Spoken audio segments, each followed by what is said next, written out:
दास गुरु सत्य के उजियारे हो। जन्मे तुम सतनाम के दी दुखियारे के सहारे हो। जय जय घासीदास गुरु, जय जय घासीदास गुरु। छपनिया बरस के संझामा जब धरती झूमत आए, गर्म हवा भी कोमल होके शीतल सूरज मुस्काए। तभी गिरिराजपुरी के आंगन मां खुशियों के फूल खिले। माता सुनैन की गोद में बाबा घासीदास मिले। धरती ने गाया मंगल गीत, सत्यावतरित हो दाऊ। सब गावत जय जयकार, सतगाम के है उजन्यायु। जय जय घासीदास गुरु, जय जय घासीदास गुरु।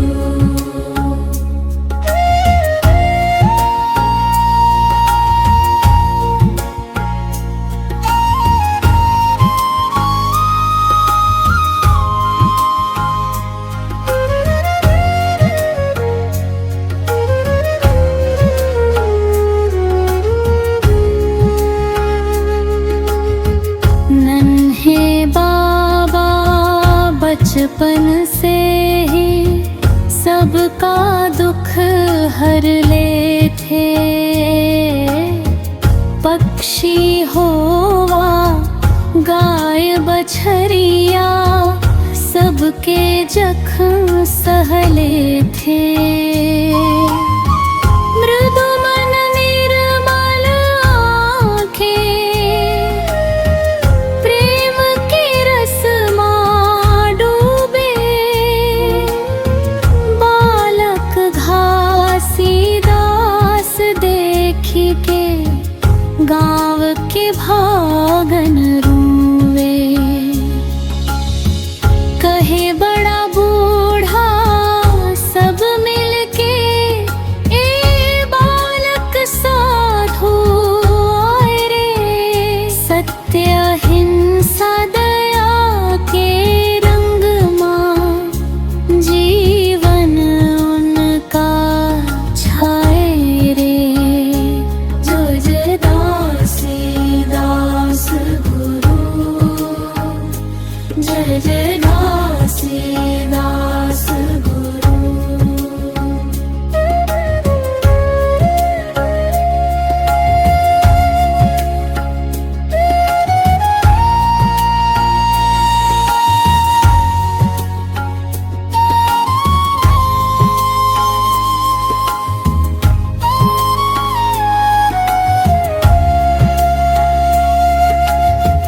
जन्मे तो साधारण घर मां, पर काम असाधारण किए।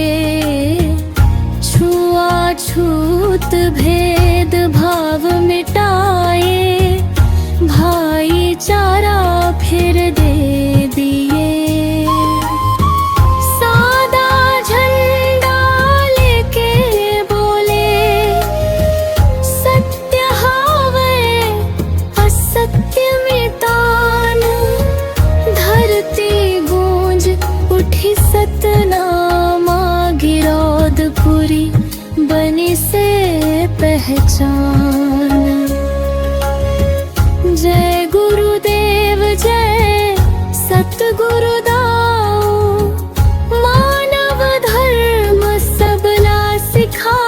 इस जन्म कथा से जीवन तक सत्य पथ सबला बताया इस।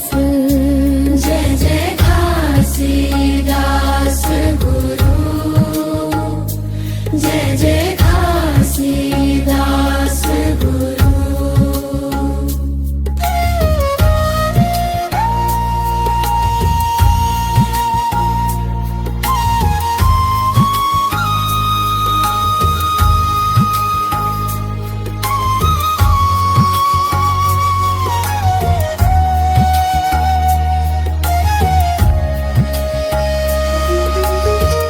जय जय घासीदास गुरु, सत्य के उजियारे हो। जन्मे तुम सतनाम के दीन, दुखियारे के सहारे हो।